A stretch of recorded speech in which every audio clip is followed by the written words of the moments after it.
The first time my ranch gate splintered, I thought maybe it was an accident. The second time, I figured the driver was careless. By the third, when I saw that gleaming white SUV barreling through like it was a personal challenge, I knew it wasn't coincidence. It was Karen. She lived a few plots over, a self-proclaimed enforcer for the HOA, though her jurisdiction ended 3 miles short of my property. To her, though, rules bent like twigs if they suited her needs. My ranch wasn't a home to her, it was an obstacle. My wooden gate? A suggestion. And she had the arrogance of someone who thought laws, property lines, and common sense were all optional if she flashed enough indignation behind her sunglasses. It was just after dawn when I heard the sound again, that deep, groaning crunch of cedar wood giving way under the force of her bumper. I bolted upright in my chair on the porch, coffee sloshing onto my shirt. The birds hadn't even finished their morning chorus before she plowed through, dust rising in the chill morning air. My cattle spooked, scattering across the field. She didn't stop, didn't look back, didn't even pretend to acknowledge the man whose property she'd just bulldozed through for the 4th time in 2 weeks. Now, I could have run out there, waved my arms, screamed like a lunatic. But that's what she expected. People like Karen thrive on reactions. They bait you, then they play the victim when you snap. Instead, I sat there, sipping my half-empty mug, and made myself a promise. She thought she was entitled to my road, my land, my peace. Fine. But I wasn't about to waste my time yelling at a woman who saw arguments as trophies. No. I'd set the kind of boundary even Karen couldn't bulldoze. Later that day, I surveyed the wreckage of the gate. Splintered posts lay in the dirt, the crossbeams snapped clean through. That gate had stood for years, strong against storms, wind, and wandering cattle. Yet here it was, smashed to kindling under the whims of one HOA queen with a heavy foot. My neighbors had started to notice too. Old man Connolly, who lived just past my east pasture, leaned on his fence and spat into the dirt. "Saw her this morning," he said. "Didn't slow down one bit. Thought she owned the road. If you don't fix that gate, she'll keep doing it."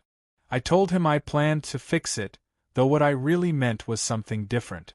Karen wasn't a woman who respected words, fences, or even warnings. She respected one thing: embarrassment. If I could trap her in her own arrogance, if I could turn her self-importance into a spectacle, then maybe I'd have peace again.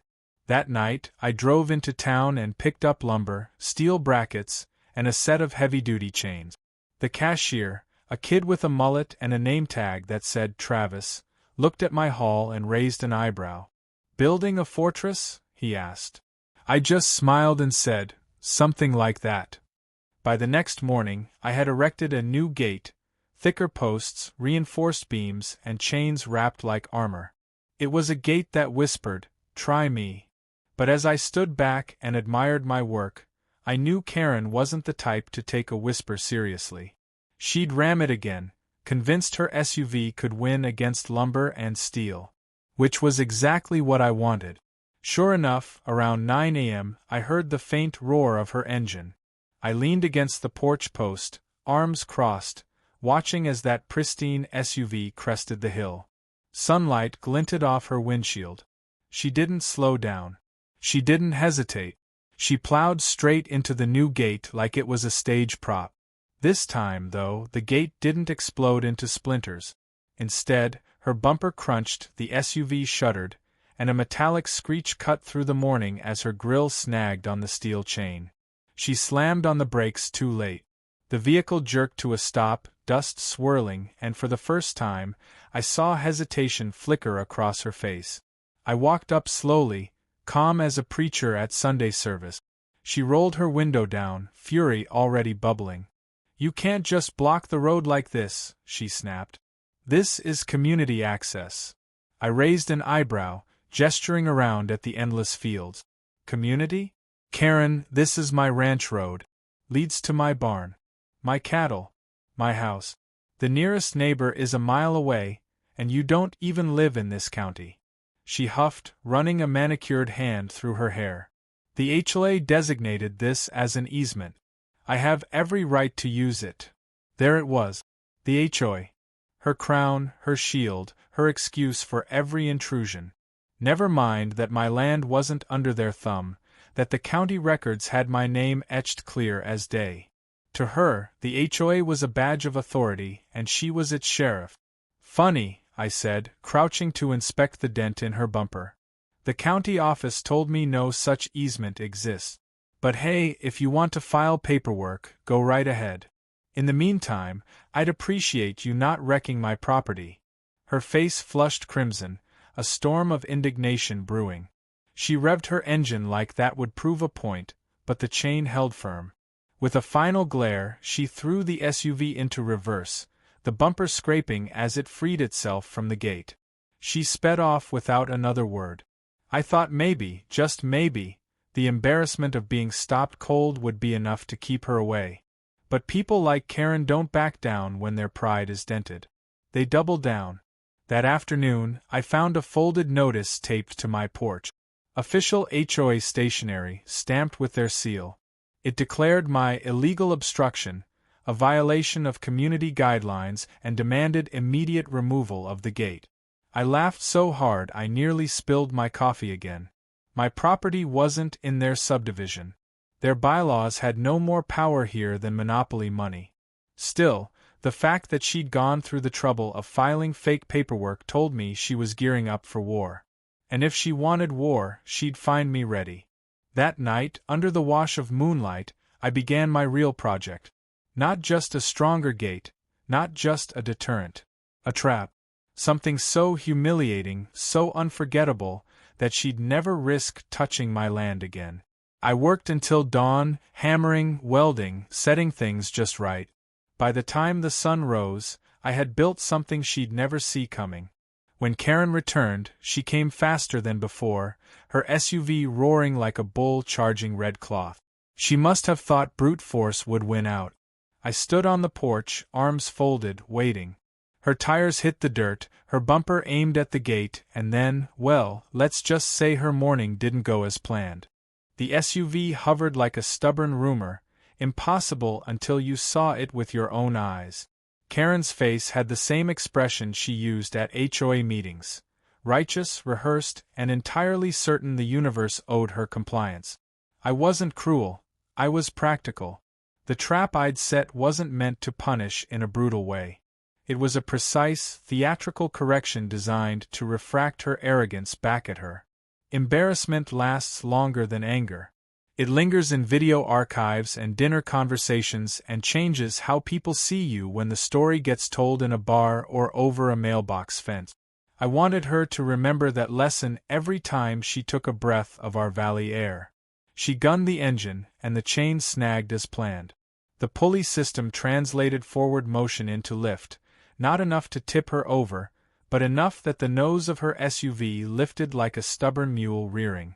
She clawed at the wheel, squealing that someone was kidnapping her vehicle.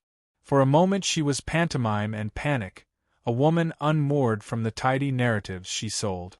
A neighborhood kid started a live stream and the crowd gathered, drawn by the spectacle like moth. Old Connolly came hobbling down the lane in his slippers, pipe forgotten. The woman who ran the bakery across the road stood in her apron, phone trembling with laughter. The moment felt absurd and surgical all at once. Karen's performance shifted from fury to strategic victimhood. She began babbling about assault, and the HOA will hear about this, each sentence punctuated with practiced distress. She tried to climb out, flinging open the door, but the awkward angle held her awkwardly in place, and for someone used to breaking norms with a flawless poker face, it destroyed her composure. The board sent 2 representatives in golf carts, faces like bank managers. They attempted to read me clauses about community access and obstruction with the kind of solemnity people use when they want a messy truth to sound tidy. I let them chant. Words on paper are comforting until someone records you reading them aloud while 1,000 people watch on a phone. The live stream blew up in town faster than any of us expected. 1,000 views in an hour, then 2, then more as people shared the raw, ridiculous video. The HOA's carefully curated calm couldn't compete with the blunt force of real-time embarrassment. People ate that scene up. Entitled woman suspended by her own entitlement while neighbors cackled and recorded. I felt no joy in her discomfort. I felt a grim satisfaction that the world had finally seen the thing that had been happening behind closed doors for months. Seeing it externalized in public gave other people permission to speak. Witnesses do that, they unloose the quiet. Humiliation is catalytic. It fertilizes resentment. Karen spun her wounded pride into a campaign almost before the crowd dispersed. She plastered flyers accusing me of dangerous devices and reckless endangerment across the general store and the church bulletin board. Someone chalked insults on my mailbox. A neighbor's child, unsupervised after a playdate, opened a pasture gate and my heifers took a taste of the county road. No one was hurt, but the potential for harm was a new drumbeat in the valley. She had turned a moment into momentum. What followed was bureaucratic theater in miniature. The HOA's lawyers sent a formal demand to remove the device and threatened legal action with the sort of legalese that reads like a fist when delivered in a community meeting. They preferred paper to people, as do most institutions built on rules. Paper is tidy and feels decisive. I replied with a notarized copy of my property survey and county map. Formalities are slow-moving. Internet outrage is fast. The video kept breathing in the background, shared and reshared with commentary. People who'd never met me messaged offers of support and, less helpfully, legal theories gleaned from comment sections. Karen retaliated in ways that were both petty and inventive.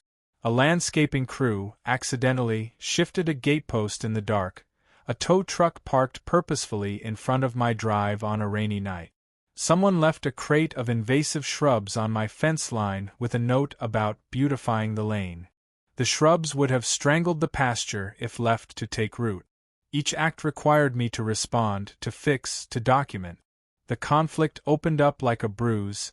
You could see the layers underneath, the alliances and the grudges. It wasn't just her anymore.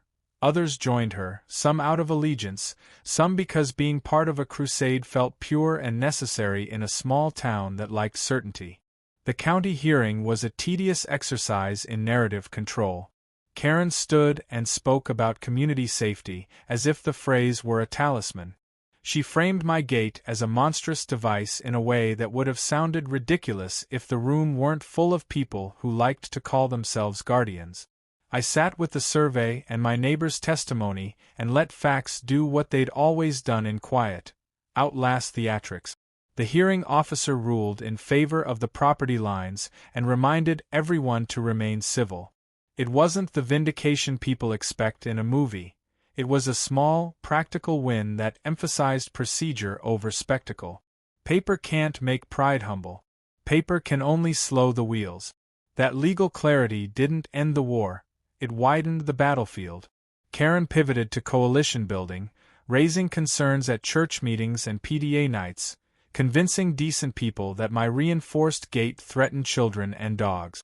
She had a way of spinning fear into civic action, and many good people don't interrogate the source when fear wears the uniform of protection.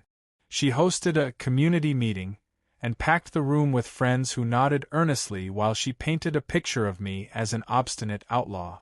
The comments section on the local news piece filled with sympathetic outrage. The theater of civics was a potent thing. In response, I doubled down on transparency. I posted my survey online, along with a friendly note explaining my position and inviting anyone to verify it at the county office. If I had a weapon, it was clarity. Clear boundaries beat loud ones. Neighbors brought casseroles and notes and quiet offers of testimony. A woman from down the lane, a schoolteacher who'd rarely spoken out about anything more than bake sale prices, came over with coffee and said she thought the spectacle had gone too far.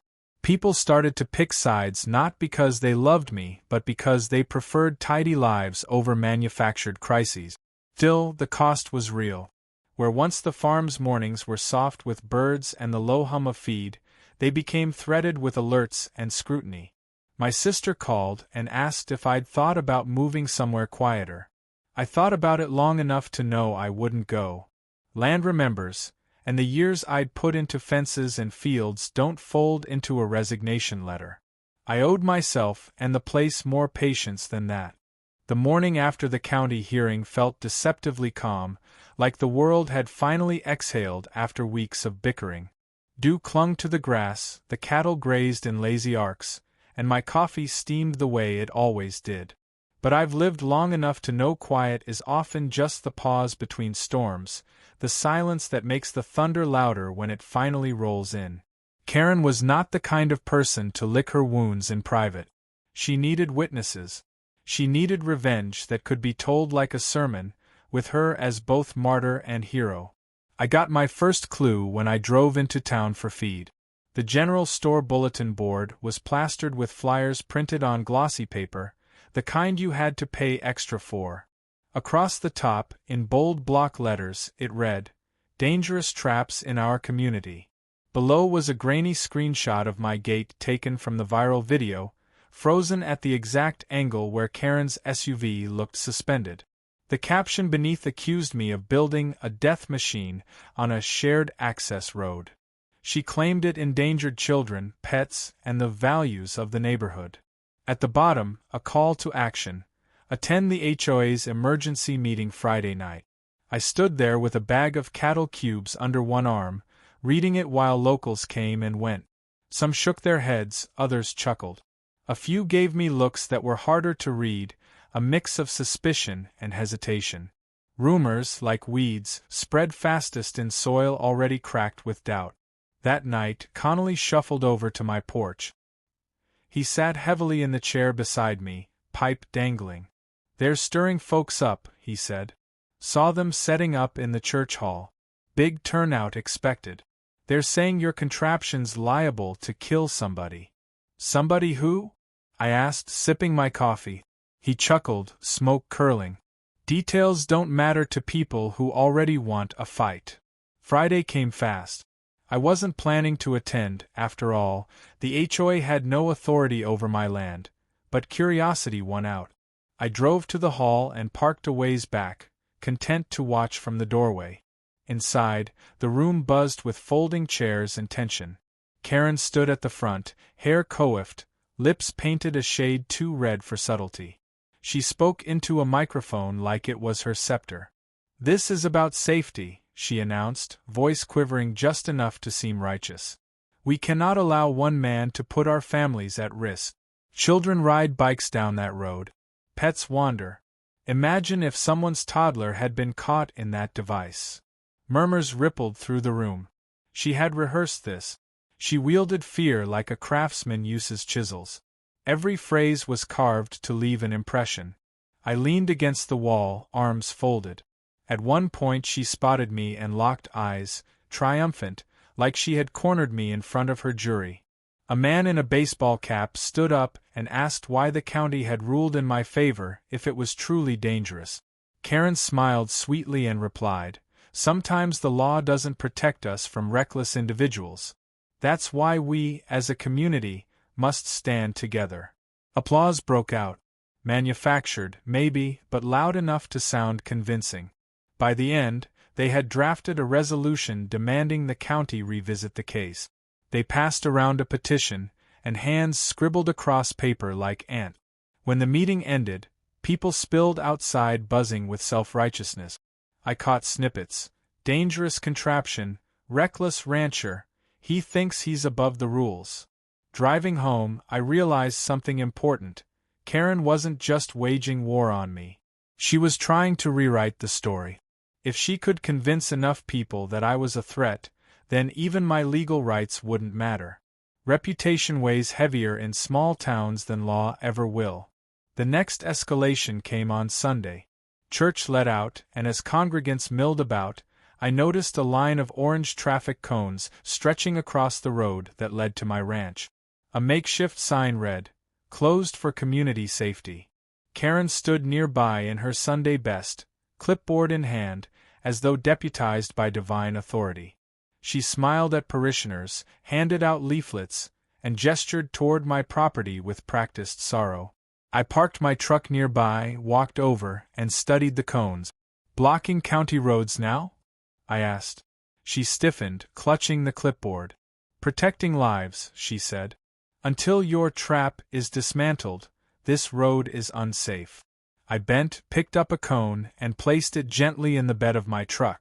"Funny thing about roads," I said. "This one's county maintained. Which means what you're doing is illegal. Blocking it could get you fined." Her smile faltered for just a second, but she recovered quickly. "The community supports me. That's what matters." That's when a deputy cruiser rolled up. The officer stepped out, adjusted his belt, and looked from me to her. "What's going on here?" Karen leapt into action, her words tumbling like pearls on a string. She painted me as the villain, reckless and dangerous.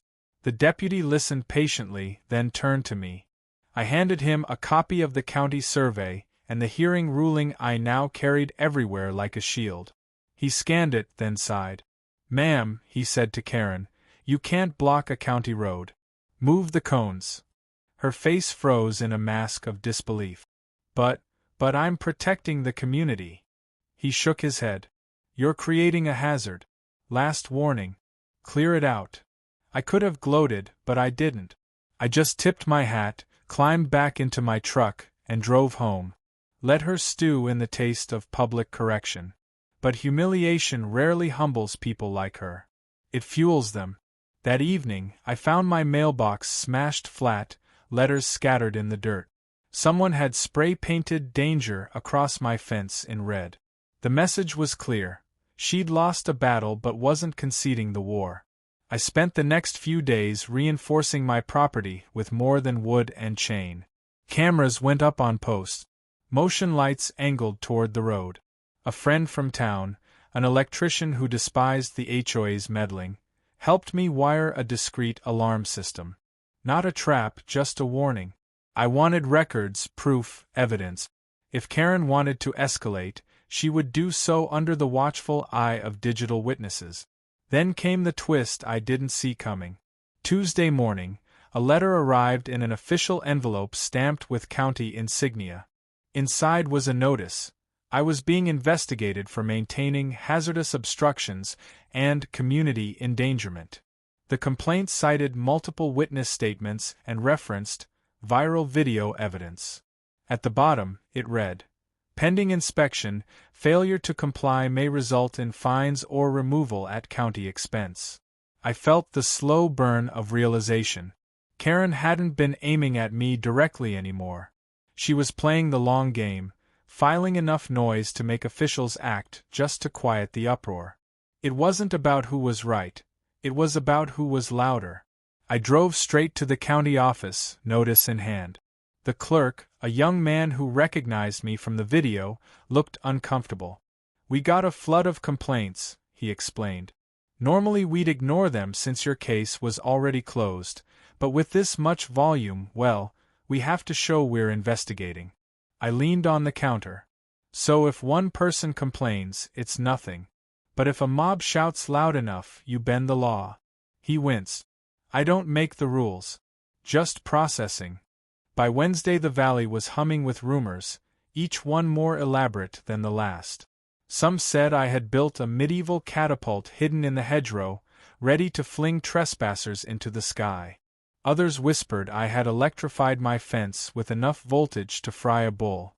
Karen was at the heart of it all, seeding the stories like dandelion fluff and watching them scatter in the wind. She didn't need truth. She needed noise. And in small towns, noise spreads faster than wildfire. But if she thought she had the monopoly on spectacle, she had underestimated me. I spent that afternoon sitting at my kitchen table, sipping black coffee and sketching on a legal pad. I didn't need more lumber or steel this time. I needed something that would expose Karen's tactics in front of everyone, without me lifting a finger. She was addicted to attention. All I had to do was build her a stage big enough for her to trip on her own performance. The opportunity arrived sooner than I expected. The local paper announced that the county council would hold an open forum the following Monday. Citizens could air grievances, ask questions, or petition for changes. Normally these forums were dull affairs, budget discussions, pothole complaints, maybe a zoning squabble if things got spicy. But this one promised fireworks. Karen had already spread the word that she would be addressing the threat to community safety posed by a rogue rancher. Perfect. In the days leading up to the meeting, I went quiet. No rebuttals. No confrontations. I fixed my fence, fed my cattle, waved at neighbors, and let her paint me however she wanted. People asked for my side, but I just smiled and said, "Come Monday. You'll see." Curiosity is a powerful fuel, and by the time the meeting rolled around, the hall was packed wall to wall. Folks who hadn't attended in years squeezed into folding chairs. Even the high school principal showed up, curious about the fuss. Karen strutted to the microphone like it was coronation day. She wore a tailored blazer in HOA navy, pearls gleaming, clipboard in hand. The crowd hushed, waiting. She cleared her throat and launched into a speech that could have been lifted straight from a courtroom drama. She described me as a menace, my gate as a weapon, my property as a hazard zone. She invoked children, puppies, elderly neighbors, any symbol that might tug a heartstring. She waved copies of her flyers, quoted witnesses, and even held up a photo of her dented bumper as evidence of my assaultive behavior. I stayed seated near the back, arms folded, eyes steady. Every word she spoke tightened the rope she didn't know she was wrapping around herself. Because what Karen hadn't realized was that my cameras had been rolling since the first day she'd rammed my gate. Every charge she leveled, every dramatic flourish, every lie, it was all about to unravel under the weight of her own arrogance. When the council chair finally asked if anyone wished to respond, I stood. The room turned. Some leaned forward, others whispered. I carried a small laptop under my arm, and without a word, I walked to the projector the county used for presentations. The chair frowned but allowed it. "Ladies and gentlemen," I said, voice calm, measured. "Karen has given you her story. Now here's mine." I clicked play. The first video showed her SUV plowing through my original gate, splinters flying. Gasps rippled through the room. Another clip showed her returning again, reckless, speeding, ignoring posted signs. Then came the crown jewel. The viral footage of her SUV snagged in my reinforced gate, nose in the air, her expression twisted in outrage as she shouted about her HOA jurisdiction. Laughter erupted, echoing off the cinderblock walls. Karen's face drained of color. She stammered, waving her hands, claiming the video was taken out of context. But then I played the final clip. The deputy ordering her to remove the traffic cones from the county road while she argued about protecting the community. The audience lost it. Even the council chair smirked despite himself. I let the silence hang when the video ended. "This isn't about safety," I said evenly. "It's about one person believing rules don't apply to her. My land is not HOA property. My gate is legal. The only hazard here is the entitlement that led her to destroy my property and harass me in the name of authority she does not have." Applause broke out, not thunderous, but steady, genuine. People clapped because they had seen the receipt. They'd been fed a narrative, and now they were watching it collapse in real time. Karen tried to rally, shouting about conspiracy, but the momentum had shifted. Her allies looked uncomfortable. A few slipped out early, avoiding eye contact. When the council chair finally restored order, he cleared his throat. "Thank you for the evidence," he said. "Given what we've seen, this matter is closed. No further county action will be taken." He banged the gavel, and just like that, the war had taken a sharp turn. But public humiliation is a double-edged sword. Yes, I'd won the room. Yes, Karen's credibility had taken a beating. But I knew her well enough to recognize the glint in her eyes as she gathered her things. This wasn't the look of someone defeated. It was the look of someone plotting revenge. Pride doesn't die in one meeting. It festers. Sure enough, the fallout began within days. My cattle feed delivery was mysteriously delayed, lost in transit. A fence post was pulled from the ground overnight, leaving a gap just wide enough for 2 calves to slip through. A neighbor called to warn me she'd overheard Karen boasting that she'd bring the rancher down, one way or another. The strangest incident happened that Saturday. I woke to the sound of engines and stepped outside to see a convoy of golf carts parked along the road. Each carried an HOA member, clipboard at the ready, snapping photos of my property from every angle. They looked like tourists at a zoo, peering through binoculars at the exotic exhibit of the dangerous rancher. I walked down the lane, calm as always.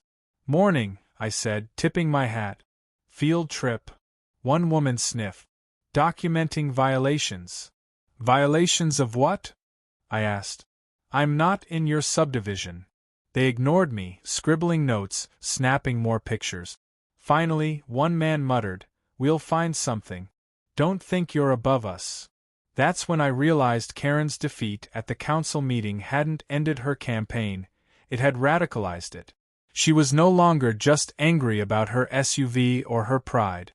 She had turned me into a symbol, the villain in her personal crusade against anything that defied her HOA kingdom. And a symbol is harder to fight than a person, because it doesn't need logic to survive. It only needs belief. I spent that night tightening security again, saving every clip from my cameras, and preparing for whatever came next. I wasn't scared. I was patient. She could throw her tantrums, marshal her golf cart brigades, and scream at the sky. I'd keep gathering evidence, keep my composure, and wait for the moment she pushed too far. Because she would. People like her always do. And when that moment came, I'd be ready with something sharper than any trap I'd built before. Not wood. Not steel. Something that would end the war entirely. Would you like me to continue Chapter 5 by showing how Karen escalates from petty sabotage to a full-scale scheme that finally forces the entire community to choose sides? By the time the golf cart brigade fizzled out, I thought maybe Karen would finally tire of her crusade. Surely humiliation in front of the council, a viral video mocking her SUV, and a failed campaign of cones and flyers would be enough to quiet her down. But that's where I underestimated her. For Karen, every setback wasn't a stop sign, it was a dare. She wasn't just trying to win anymore. She needed to crush me, erase me, and rewrite the narrative so completely that her neighbors would forget she'd ever been wrong. The first clue came when I noticed a stranger parked on the dirt road by my fence. He wasn't a neighbor, and he wasn't a rancher. He sat in a shiny sedan with tinted windows, snapping photos with a telephoto lens. When I walked up to ask what he was doing, he mumbled something about insurance inspections, and sped off before I could press him further. Later, a neighbor told me Karen had been bragging about hiring a safety consultant. She was gathering ammunition, trying to make my property look like a danger zone in glossy reports she could wave at anyone who would listen. Next came the sabotage. Small things at first. My irrigation valve mysteriously shut off, leaving my pasture dry for 2 days. A fresh stack of hay bales went missing from the barn. My mailbox, already battered once, was stuffed with HOA newsletters I'd never signed up to receive. None of these things could be pinned directly on Karen, of course. That was her style. She didn't get her hands dirty. She orchestrated, whispered, and delegated.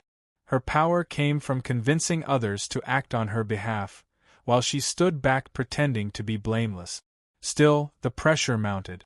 On a Thursday morning, I found a letter taped to my front door. This one was different. No HOA letterhead, no legal jargon. Just a handwritten note in neat cursive. "You don't belong here. Leave before something happens you'll regret." I read it twice, tucked it into my pocket, and sat on the porch with my coffee. Fear tried to creep in, but I shoved it aside. If I gave her intimidation an inch, she'd take a mile. That night, the escalation arrived in full force. I woke to the smell of smoke. For a moment I thought it was a nightmare, but then the alarm system I'd installed blared, and I bolted upright. Outside, a small fire had started in the brush near my fence line. Someone had tossed a smoldering bundle of rags soaked in gasoline. Luckily, the ground was damp from a recent rain, and the flames hadn't spread far. I grabbed a shovel, stamped it out, and checked my cameras. Grainy footage showed a shadowy figure sprinting off toward the road. No face, no plate numbers, just the outline of someone desperate enough to turn petty feuds into arson. The next morning, I drove straight to the sheriff's office.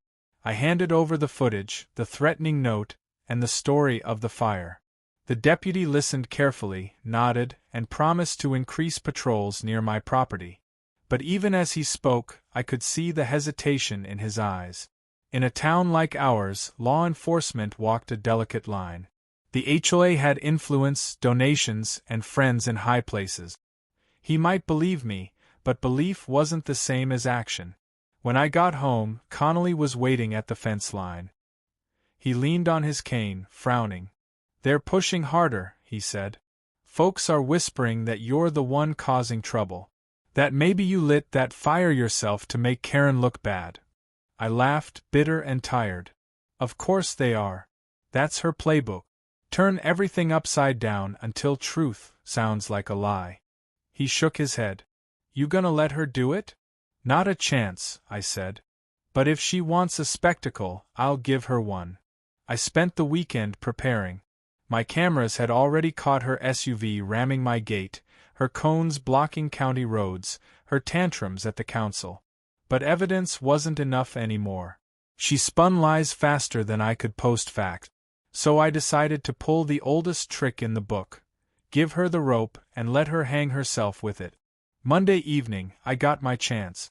Karen arrived at my ranch in her SUV, this time with 2 other board members in tow.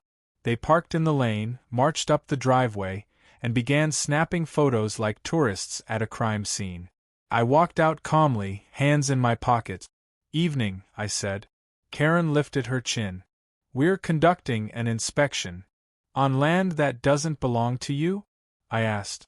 "It's for the safety of the community," she replied, her voice dripping with false righteousness. I gestured to the cameras mounted on the post. "Smile. You're trespassing, and the whole county will see it." For a moment, something flickered in her eyes, a flash of uncertainty, but pride shoved it back down. She pointed her clipboard at me like it was a weapon. "You're reckless. You're dangerous. And we will remove you if the county won't." Her words were firewood. All I had to do was strike the match. "Say that again," I said, keeping my voice steady. She sneered, repeating it louder. Her board members shifted uncomfortably, but neither stopped her. I knew then I had her. It wasn't just trespass anymore. It was threat, caught on camera, delivered straight to my face. The next day, I called the local reporter. She was a young woman hungry for a story, the kind who'd been covering bake sales and fundraisers for too long. When I showed her the footage, her eyes lit up. By Wednesday, the headline hit the front page. HOA leaders accused of trespassing, threats against ranch owner. The article included still frames from my cameras, Karen mid-sneer, clipboard raised like a sword. The town erupted. Some defended her, of course, but many others finally saw the pattern. The livestream video had been funny. The council meeting had been damning. But this? This was raw, undeniable proof of bullying. Parents whispered at soccer games. Clerks muttered at checkout counters. For the first time, Karen wasn't just the self-appointed queen of the HOA, she was a liability. But Karen didn't retreat. No, she escalated again. She called for a community emergency vote to formally declare my property a nuisance. She wanted to mobilize everyone, turn the entire valley against me. The meeting was scheduled for Saturday in the school gymnasium. Flyers littered every porch and mailbox. I prepared differently this time. I didn't plan to argue, shout, or even defend myself. I just gathered every piece of footage, every document, every threat, and organized it into a single, undeniable timeline. When Saturday came, I sat quietly in the bleachers while the gym filled with curious neighbors. Karen took the stage like a general rallying her troop.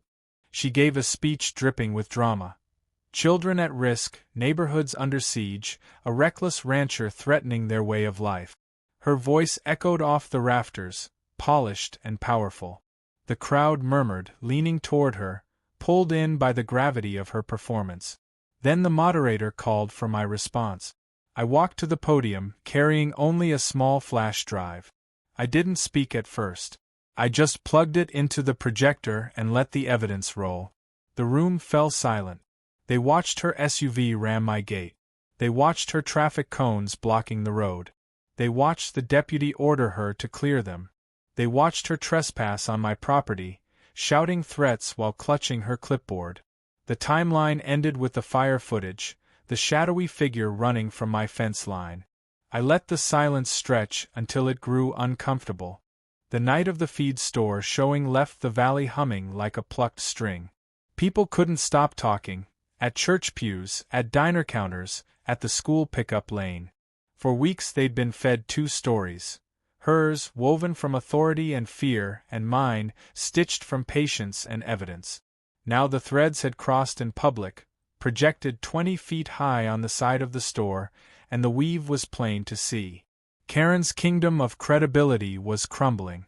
But as I've said before, pride doesn't retreat gracefully. It lunges, and in its last gasp, it tries to drag everything down with it. I didn't have to wait long. The following Tuesday, just before dawn, I woke to the sound of heavy engines rumbling on the dirt road. I stepped onto the porch with my coffee still hot in my hand, and what I saw made me set it down before I spilled it. A tow truck, lights blazing, was backed against my gate. Behind it, Karen stood in her blazer and pearls, clipboard clutched like a shield, flanked by two loyal board members. She was shouting at the driver, jabbing the air toward my gate. "Hook it up. Remove this hazard. You have authorization." The driver hesitated, glancing nervously at the cameras mounted on my post. "Ma'am, I don't see any paperwork." She snapped. "I am the paperwork. This gate is illegal, and we are enforcing community safety codes." I walked down the drive, slow and deliberate, boots crunching gravel. "Morning, folks," I said, my voice calm. "Beautiful day for trespassing." Karen whipped around, her face a mask of fury. "You're finished. The community has spoken, and this monstrosity is coming down." I tilted my head toward the driver. "You touch that gate, you'll be liable for damages. And every second of this is being recorded from 3 angles. Hope your insurance covers, following orders from a self-appointed queen." The driver froze, hand on the tow cable, eyes flicking between me and the camera lights blinking red. Finally, he muttered something about "not worth the trouble" and climbed back into his truck. He pulled away, gravel spitting under his tires. Karen shrieked after him, "Coward! You'll regret this." Then she turned back to me, clipboard trembling in her hand. "You think you've won? You think these people siding with you changes anything? I built this community. I set the rules. Without me, you're nothing but a bitter old man with a fence." I let the silence stretch. Her words echoed off the fields, hollow and desperate. Then I stepped closer, close enough that she had to tilt her chin up to meet my eyes. "Karen," I said softly, "the only thing you've built is a stage. And you've performed yourself right off of it." Her board members shifted, clearly uncomfortable, but she wasn't finished. She jabbed her clipboard toward the cameras. "This is harassment. This is intimidation. Everyone will know what you've done." I almost laughed. "Karen, everyone already does." She stormed off, heels sinking into the dirt, her entourage scurrying after her. For a moment, I thought that might be the final act, the last tantrum before her empire collapsed completely. But I was wrong. That was just her overture. 2 nights later, the real finale came. It was close to midnight when motion lights flared across my yard. I checked the monitors and saw figures, 3, maybe 4, moving along the fence line. One carried a gas can. Another lugged a hammer. My stomach tightened. I called the sheriff immediately, voice steady but urgent. "They're here. Caught on camera. Bring units now." While I waited, I stepped onto the porch, shotgun cradled but pointed safely down. I didn't plan to fire it. I just wanted it visible, a reminder that this was my land and I wasn't defenseless. The figures froze in the glare of the floodlights. One turned, and even from that distance I recognized the stiff posture, the pearl necklace glinting under the beam. "Karen!" she shouted across the yard, her voice ragged. "You won't silence me. I'll burn this whole lie to the ground if I have to." Her words rang out just as the wail of sirens rose in the distance. Red and blue lights splashed against the fields, growing brighter with each second.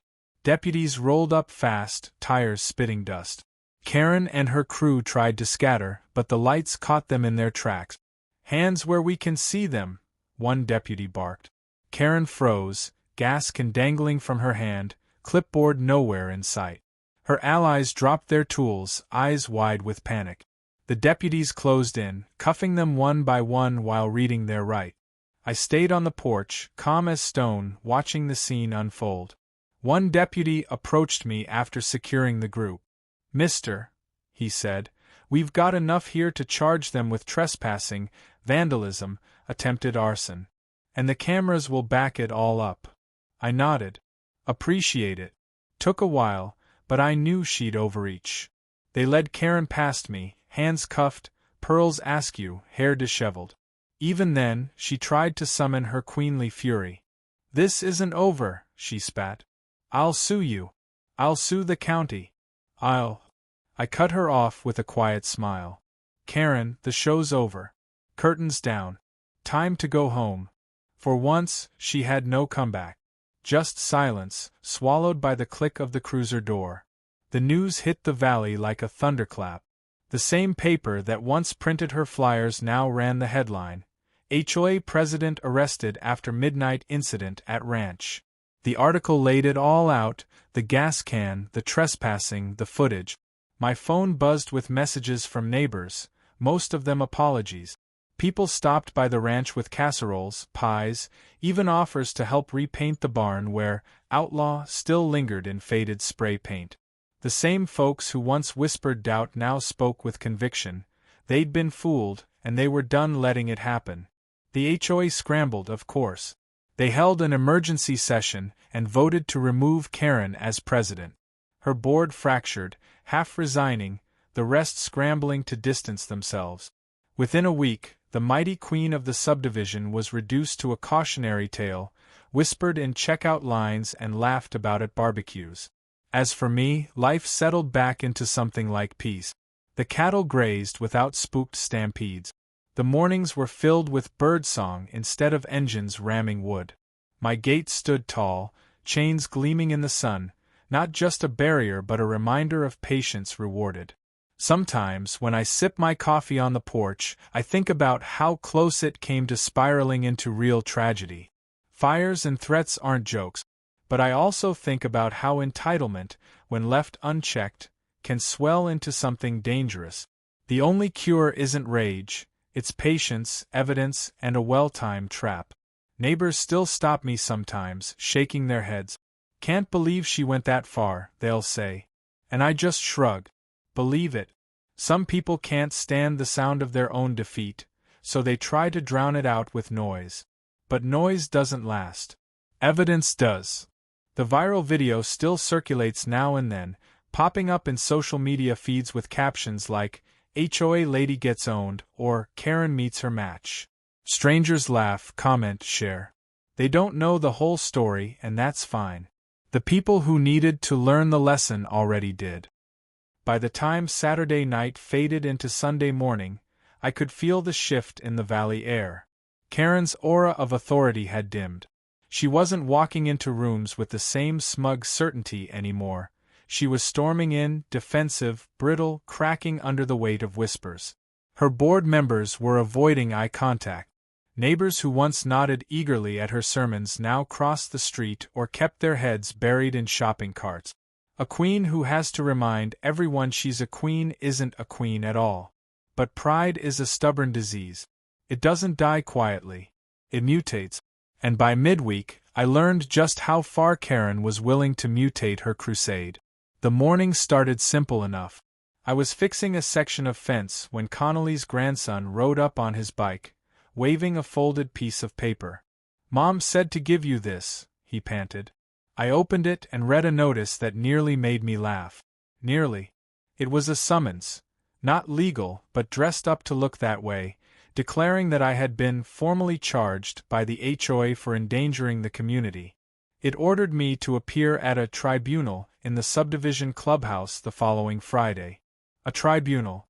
I pictured Karen standing on a raised dais, robes trailing, hammering some fake gavel while her board flanked her like palace guards. The absurdity almost made me dismiss it. Almost. But then I thought of the way she operated. Spin a lie loudly enough, get enough people to nod along, and sooner or later the truth looks small in comparison. If I ignored this, she'd twist it into cowardice. If I showed up, she'd twist it into guilt. So I decided on a third option. I'd attend, but not as her defendant. I'd attend as her mirror. Friday night arrived, humid and restless. I drove into the subdivision, cameras rolling on my dash, recorder in my pocket. The clubhouse lot was full, golf carts lined up like sentries. Inside, the air buzzed with a mix of excitement and tension. Folding chairs faced a long table where Karen and her board sat in a row, clipboards and binders stacked like fortifications. She wore a blazer again, her pearls gleaming, and when she spotted me, her lips curled into a smile too wide to be natural. "Thank you for finally joining us," she said into a microphone, her voice carrying across the room. "For too long, you've endangered this community. Tonight, the people will hear the truth." She launched into a speech rehearsed to the syllable. Property values, safety hazards, reckless traps, viral shame. She wielded each phrase like a dagger, stabbing at my reputation. Her audience, a mix of die-hard loyalists and curious neighbors, listened in hushed silence. Some nodded, others shifted uncomfortably. Theatrics had a way of mesmerizing crowds. When she finally turned the floor to me, I didn't rise right away. I let the silence stretch until it became awkward, until her supporters began glancing around nervously. Then I stood, walked to the center, and pulled a small projector from my bag. I set it on the table, plugged it in, and cast the image onto the clubhouse wall. "This isn't my defense," I said. "This is Karen's story, told in her own actions." The first clip rolled. Her SUV plowing through my gate, wood splintering. Gasps echoed. The second. Her cones blocking the county road, the deputy ordering her to move them. Murmurs rippled. Then her trespass on my property, threatening me with removal. Finally, the fire footage, the shadowy figure fleeing my fence line, frame by frame. I didn't narrate. I didn't need to. The silence of the room narrated for me. By the time the video ended, Karen's face was frozen in a mask of fury barely held together by a forced smile. "This tribunal," I said, "has no authority. But the evidence you've just seen does. The question isn't whether I'm dangerous. The question is why one person thinks she can rewrite the law, the county, and common sense to fit her pride." The room erupted, not in applause, but in something far more dangerous to Karen: doubt. Her supporters whispered to each other, hesitant, shaken. One man stood and asked why she'd hidden the deputy's warning from them. Another woman muttered that maybe they'd gone too far. Karen slammed her clipboard down. "This is propaganda," she shouted. "He's manipulating you all." But the spell was broken. The board members shifted in their seats, suddenly more interested in their papers than in backing her fury. She realized, too late, that she'd given me the stage and I'd used it to hang her with her own rope. I left the clubhouse that night not to cheers, but to something better: silence. No one followed me. No one shouted. The air was thick with the weight of realization settling on people who'd been fed lies too long. But I also knew humiliation had never stopped her before. And it didn't now. The next morning, I woke to find "Outlaw" spray-painted across my barn in dripping black letters. A pile of manure had been dumped at the base of my driveway, the stench rising in the humid air. A dead chicken, not one of mine, lay sprawled on my porch step. Petty, childish, cruel, but effective in its message. She wasn't done. She was cornered, and a cornered animal fights nastier than one on the prowl. That afternoon, I got a call from the sheriff himself. "We've had reports of you making threats," he said carefully.